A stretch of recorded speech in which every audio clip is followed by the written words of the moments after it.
So nothing but congratulations are in order to Mount Pleasant Football Academy, the Premier League football champions of Jamaica.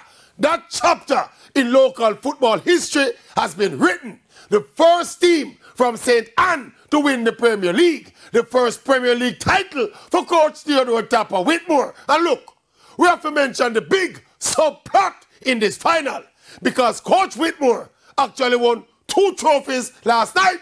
Him win the Premier League trophy and him win the revenge trophy against Rudolph Speed.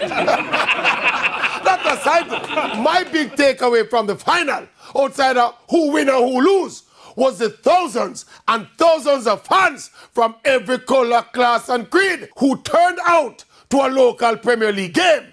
Last season, the playoff run was impressive in terms of fan support. This season was better.